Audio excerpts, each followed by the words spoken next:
अस्सलाम वालेकुम स्टूडेंट्स। आज का जो हमारा टॉपिक है वो है मालिक्यूल।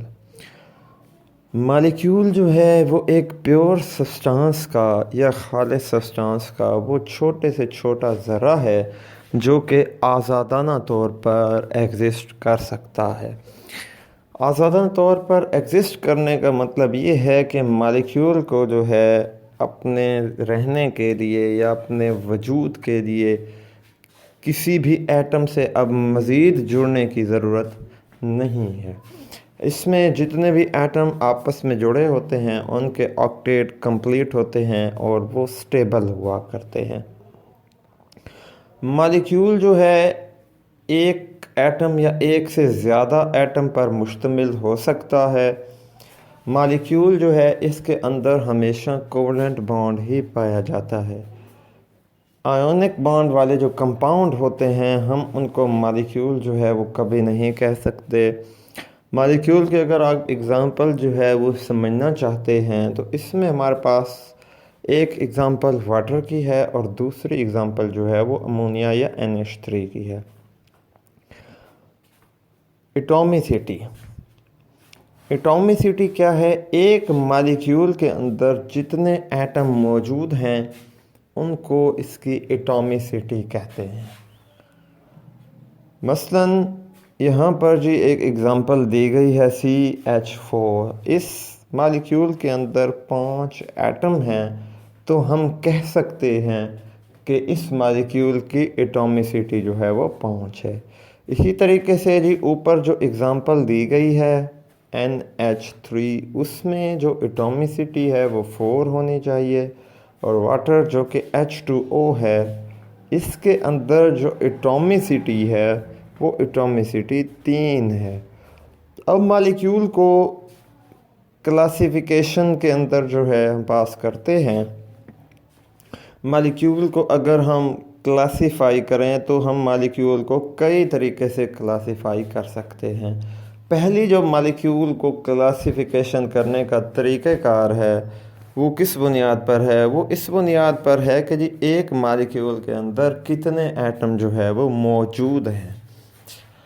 मॉलिक्यूल जो है अगर किसी एक एटम पर मुश्तमिल है तो इसे हम मोनो एटॉमिक मॉलिक्यूल कहते हैं। मसलन उस जो है हमारे पास नोबल गैसेस जो हैं ये मोनो एटॉमिक मॉलिक्यूल हैं क्योंकि ये आज़ादाना तौर पर एग्ज़िस्ट कर सकती हैं। इनको अपने वजूद को बरकरार रखने के लिए किसी दूसरे एटम से जुड़ने की ज़रूरत नहीं होती है।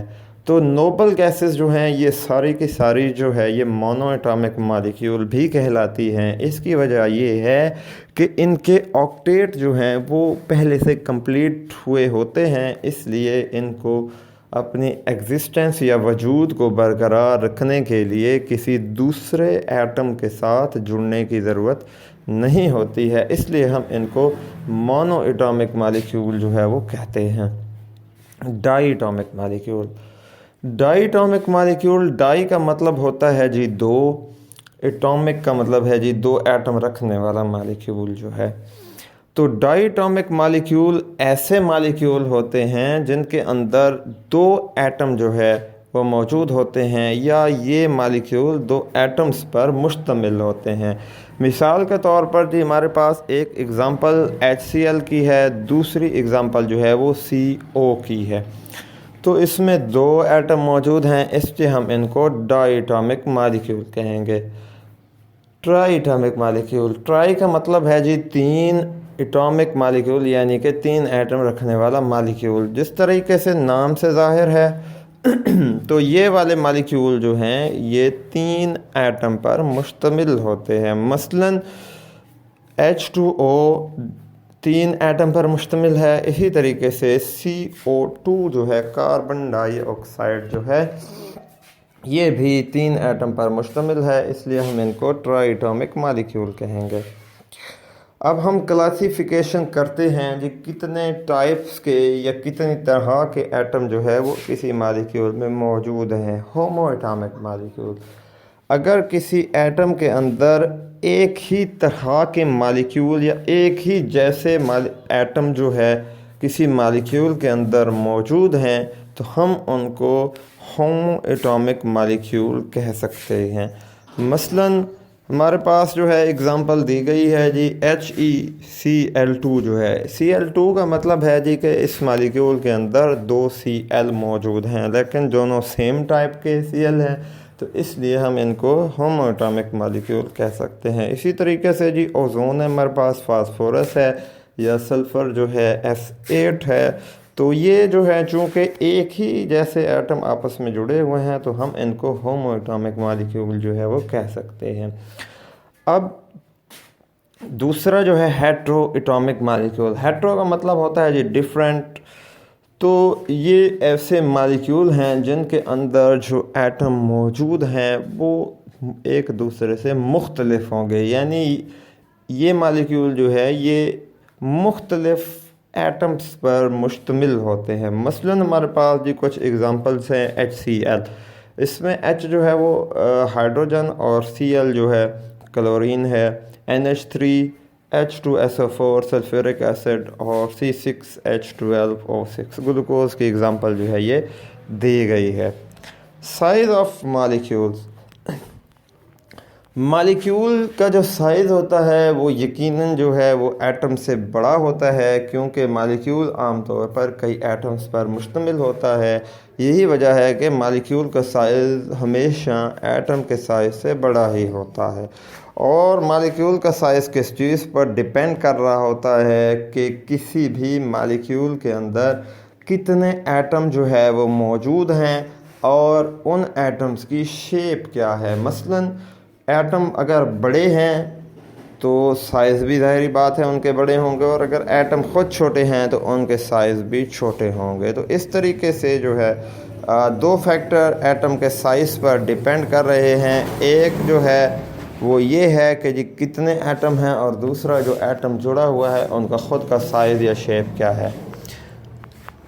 Classification on the basis of size जो है साइज़, तो मालिक्यूल जो हैं अपने साइज़ की बुनियाद पर जो है इनको हम दो मुख्तलिफ जो है कैटेगरीज़ में स्टडी करते हैं।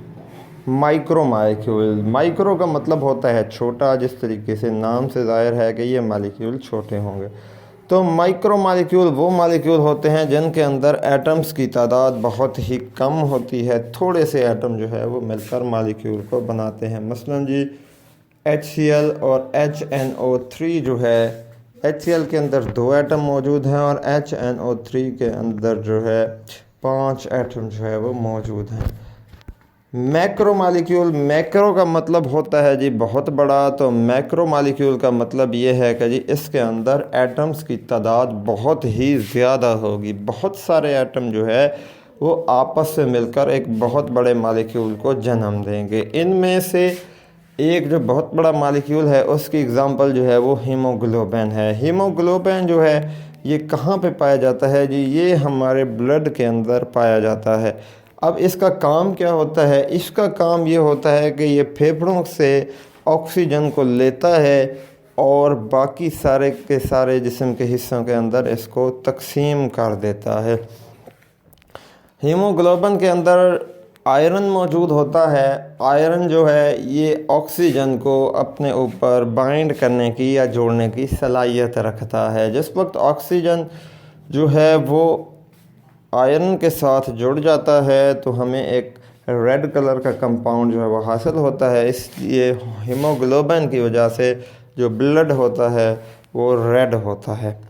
हीमोग्लोबिन जो है वो 10,000 या इससे भी ज़्यादा एटम्स पर मुश्तमिल होता है, और ये जो है ये 68,000 टाइम जो है या इतनी गुना जो है ये हाइड्रोजन से ज़्यादा वज़नी होता है। यानी दूसरे अल्फाज में अगर आपके पास जो है एक तराजू है और उसके 2 पलड़े हैं, तो एक पलड़े में आप एक हीमोग्लोबिन रख दें और दूसरे पलड़े के अंदर आप 68,000 जो है हाइड्रोजन रख दें, तो वो जो है बैलेंस हो जाएंगे।